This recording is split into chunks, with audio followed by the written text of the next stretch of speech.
ചാലക്കുടിയിൽ police jeep തകർത്ത് DYFI നേതാവ് നിതിൻ പുല്ലന്റെ കാപ്പ ഉത്തരവിൽ മാറ്റം. ഹൈക്കോടതി അഭിഭാഷകൻ മുഖേന അഡ്വൈസറി ബോർഡിന് സമർപ്പിച്ച അപ്പീലിലാണ് നടപടി.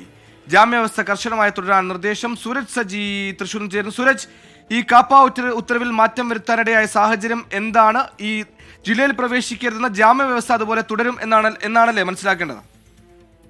സുഹേലി, പോലീസ് ജീപ്പ് തകർത്ത കേസുമായി ബന്ധപ്പെട്ടുകൊണ്ടാണ് ഡിവൈഎഫ്ഐ നേതാവ് നിതിൻ പുല്ലനെതിരെ കാപ്പ ചുമത്തിയത്. ഈ കാപ്പയാണ് നിലവിൽ റദ്ദാക്കിയിരിക്കുന്നത്. അത് പറയുന്നത് ഇപ്രകാരമാണ്. നിലവിൽ ജില്ലാ കോടതിയാണ് ഉപാധികളോടുകൂടി നിതിൻ പുല്ലനെ ജാമ്യം അനുവദിച്ചിരിക്കുന്നത്. അതിൽ കൃത്യമായി ജില്ലക്കകത്ത് പ്രവേശിക്കരുത് എന്ന് ഉപാധി വെച്ചിട്ടുണ്ട്. അതുകൊണ്ട് തന്നെ ഈ കാപ്പ, അതായത് ജില്ലക്കകത്തേക്ക് പ്രവേശിപ്പിക്കാതിരിക്കുന്നതിന് വേണ്ടിയാണ് കാപ്പ ചുമത്തുന്നത്.